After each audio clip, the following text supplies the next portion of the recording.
Good morning. I hope you had a fantastic day one at DevOps Enterprise, and we have a fantastic day two in store for you. So this morning, I want to give you a glimpse into the making of this conference, how we've thought about conferences for the last 8 years. I want to share some of the design goals we've had and give you an idea of how we create the programming, and also what we've done specifically to help create a mutually exothermic community, and talk about how we've tried to make it as easy as possible for you to share talks from this conference with your colleagues. So let's talk about first about why people come to DevOps Enterprise. As best as I tell, it's been the same for the last 8 years. We want to transform our organizations. We want to learn what we need to learn. We want to meet who we need to meet. And also, we want to get re-energized to keep up the fight. I hear from so many people, I come here because I get re-energized about the mission. Yes, I learn new things and meet new people, but I also get the energy I need to fight reluctant leaders who not only don't get it, but they are out actively sabotaging my efforts. And hopefully I leave with just enough energy to make it one more year. So I'm delighted that DevOps Enterprise can serve that function as well. And so the goals that we set out in the program committee is to make each event the best DevOps Enterprise Summit ever. We started setting this as an explicit goal a couple of years ago, and boy, does it sure change and shape the decisions we made. And I do think it's resulted in absolutely outstanding events. In some cases, it's forced us to take more risks, and in other cases, we play it safer. I do get a little nervous sometimes about how we keep outdoing the previous events. I don't want to create the conditions where we have to do absolutely crazy things for no reason. But what has been so rewarding for me is that creating the best DevOps Enterprise Summits ever is actually easier than I thought it would be, because the aspirations of this community are so ambitious and challenging.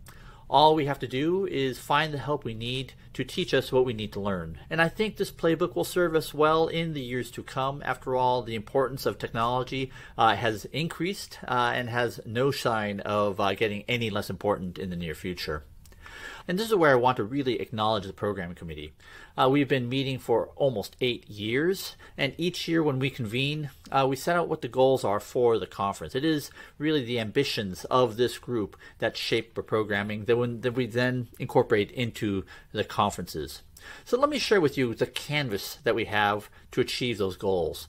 The different types of talks that we have, the first of which is the repeat experience reports. One of the things I think is unique about this conference is that we often follow technology leaders over multiple years. We get to see what they've achieved and what happens to them. We get to ask, do we like what we see? Is their path worth following? Are there patterns of success? And if not, maybe these are practices that we don't want to follow. So examples from this year include Fernando Cornago from Adidas, Jason Cox and the team from the Walt Disney Company, Dr. Suzette Johnson from Northrop Grumman. Over the years, we've had Scott Prue, now SVP of Product Engineering at CSG, and John Smart we followed during his years at Barclays. And so this constitutes about 10% of the plenary programming. And incidentally, we've actually shrunk the amount of slots we've reserved for these talks over the years to make room for new experience reports, which are the next category. So experience reports, beyond just being a great way to show how other people solve problems, is also a fantastic way to negate objections. It shows us where DevOps is possible. So I think one of the top objections that you may have heard in your journey is, we can't do DevOps here because we're a bank. Or maybe we can't do DevOps here because we're a telco or a pharmaceutical, because we're not a Facebook, Amazon, Netflix, Google, or Microsoft. And I'm so proud that over the years, we now have some of the largest brands across every industry vertical showing that DevOps is not only possible, but it is helping them win in the marketplace. I love this quote from Jason Cox from the Walt Disney Company, who's on the program committee. He said, "I am always looking for new experience reports to show my leaderships. It's so helpful to be able to say even X and Y are doing DevOps." So I think new experience reports are always welcome. And I'm also very proud of how many people attend DevOps Enterprise and are soon presenting here at this conference. So examples of new experience report include TUI Group, American Airlines, GitHub, Nationwide Building Society, Government Digital Service, and UK HMRC. I guess some of these are actually repeats, but they're different people presenting. And so these as a whole represent about 60% of all programming. So the asterisk there is because this also subsumes some other categories of talks that I'll be talking about next. One of which is spanning business and technology. In my opening remarks yesterday, I talked about how one of the largest constraints facing technology leaders is to what extent can they find a business colleague who is willing to co-create outcomes.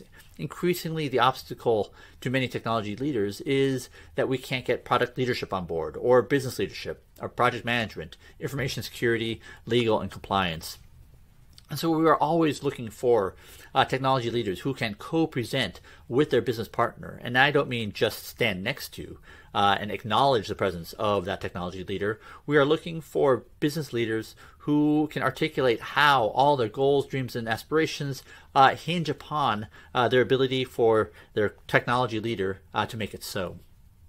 So examples of spanning the biz and technology divide this year include H&M Group and Procter & Gamble. And so this represents about 14% of programming, and we're always looking for more. In other words, this number should be a lot bigger, and so we're also looking for your help. The next category of talk is overcoming older ways of working. So these are stories about how technology leaders have had to overcome powerful entrenched orthodoxies in enterprises. This might take the form of InfoSec, compliance, ITIL, project management, and audit. Often this requires building bridges and creating mutually respectful and beneficial relationships. And where that isn't possible, it involves creating a competitive relationship and showing that there's a better way of working with or without you. And these represent about 20% of all programming. Incidentally, it was actually in this category where most of the calls